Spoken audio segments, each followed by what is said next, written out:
And let's shift gears and talk a little Malik Willis, a little more detailed here. I see the chat kind of lit up with some Malik Willis talk in here.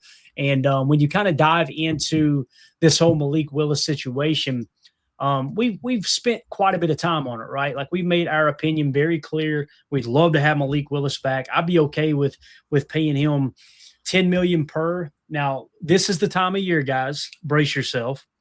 There's a portion of the Packers sports media, fan base, cap gurus, whatever you want to call them. This is the doom and gloom season, okay?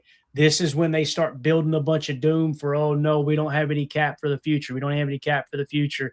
Lo and behold, you get into the new calendar year, you're going to get contracts restructured if you need to, unless you truly like what you've got on tap here for the 2026 roster. Money can be moved around. You can free up cap space. If you keep Diggs on the roster, right, then you're kind of out of money right now before any restructures. Now, when we get into the offseason, as soon as the season's over and the Packers hoist that Lombardi, hope that's true, right? As soon as that's over, what we'll do is one of the first episodes we do is we go, okay, here's your true salary cap evaluation, right? We'll show you, okay, here's the maximum number that you can free up with restructures. Here's the minimum amount of cap you've actually got with no restructures. And we give kind of our best guesstimation of what the Packers will do in terms of freeing up money, right? Scared money don't make money. Thank you so much, Reality Shift, for the super chat. We'll hit that in just a second. But any super chats you guys got, we'll get them at the end of the segment here. We greatly appreciate you guys and gals.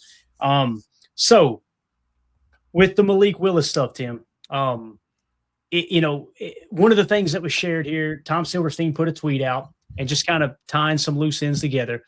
Matt LaFleur said Malik Willis will be able to play this week. I got a little bit worried when I seen Ritter being signed to the active roster. Like, oh no, is Malik Willis going on IR, right? Because Malik Willis helps me sleep at night, knowing that he's your backup quarterback, right? If something happens to Jordan Love. But as Tom Silverstein said, LaFleur said Malik Willis will be able to play this week, so that's great news. So Ritter signing could be just a way to make sure he's signed for the offseason. Either way, they shouldn't get caught without a quarterback on Saturday. So with him going to the active roster, it's kind of a twofer here, Tim. You're looking to have him protected through the offseason so you can bring him back like we just talked about. But also, if Malik Willis gets in that situation like we did the other day, you don't have to worry about Josh Jacobs being your emergency quarterback, right? Bringing Ritter up to play quarterback. Now, I think we would all agree that is not an ideal situation, right? But I like this move because you're kind of covering the bases, right, with an emergency quarterback, if you will, right? And then also you're kind of setting the stage for the future at the quarterback position. But, Tim, I want to get your take on this. LaFleur saying that Malik Willis will be able to play this week. This is great news, man. It is. And with, the Ritter signing, it makes me wonder, like, are we going to dress 3, or is Malik going to be a late scratch and Desmond Ritter's your backup? We don't know. Right. Bottom line, going forward, I like this move. It makes sure that we are not going to have to see Josh Jacobs be your emergency quarterback in Chicago on Saturday night, and that's all that matters, honestly. Right? We got one game. We got one game right now for the rest of the year. You either win or go home. So load up. Move guys around, do what you have to do, but make sure that whether it's QB 1, 2, or 3, that you have options for sure. Yeah, Packer Doug says Bingo Clayton keeps him getting picked up off of the practice squad, so that sounds like the move to make. Stephanie confirms it is a smart move to make. Completely agree. I think that's what Goody is thinking here, and that's what Tom Silverstein. And again, guys, you know how I feel about Tom Silverstein. I've always mentioned when he tweets something, oh yeah, there's a good chance that he's not going to say sources tell me, but if he tweets something like this, probably hearing something. He's tied in real tight, right, Tim, with the front office. Probably verified, right? Spoon's been around since you and I were in middle school watching the Packers, right? Yeah. So again, this is probably something he's kind of getting a little birdie in his ear, like, hey, this is why we're doing this. Now, we don't want you to go sources in the building say this, but you just throw a little breadcrumb out there, right? And I'm not saying all of his reporting is like that.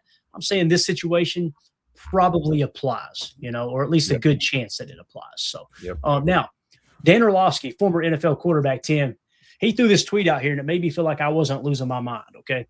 He said Malik Willis is going to get $40 to $50 million this offseason, man. Pay that man his money. I Bro. can think of nobody better to get that money. As sad as I am to see him go, but my goodness, give Malik Willis the bag. Watch him start 25 new charities overnight. Let's go. And Tim and I would both agree from the selfish Packer fan standpoint, right, that we are. We would hope that Willis doesn't get one offer, so he's a Packer, right? And we could give him a 4-year, $5 million per deal and have the best backup in the NFL and this and that. However, like Tim said, for Malik's sake, I hope he breaks the damn bank, man. I hope he gets his money. Because that's a dude that gives back. That's a guy who's got a big heart. That's a guy that when you give someone like Malik Willis that kind of money, the world is a better place. Because he distribute that and do great things with it, which I love the fact that he's a Green Bay Packer, even if it was just for a couple of years. But 40 to 50 million, man. I don't know, Tim. We broke it down the other day. I don't know, Tim. Yeah, we talked about Danny Dimes, right? Daniel Jones is projected $44 million in free agency. And then we went through all the other free agent quarterbacks. This is before the cuts that may or may not happen with like your Kyler Murrays and people like that. Right. And we immediately, what we say, I take Malik Willis over Daniel Jones. That's just me. Haven't seen it up close and personal, Yeah, Daniel Jones having, more than a handful more starts than Malik at this point. But I think if you look pound for pound at, the quarterback position, flip a coin, right? My money's on Malik. I'll take Malik all day. He's got the mobility. I think he's a more mobile quarterback than Danny Dimes. And we know contracts aren't guaranteed. So 40 to 50 milli is a prediction. What does that really end up being when it's all said and done? But, if I was the GM of a dumpster fire franchise and I was looking for a quarterback right now, probably going to pay Malik Willis before I'm going to pay Daniel Jones. And that's no disrespect to Daniel Jones, but Malik's my dude for sure. These are some of the things that come into play. Think about this. I'm going to give you two scenarios for Malik Willis. Imagine if the LA Rams approached him and said, hey, we want you for 4 years, $40 million per. And let's just say both teams offer the same amount of guarantee. 4 years, $40 million per. And the Miami Dolphins come to him and say, we'll give you $40 million per, right?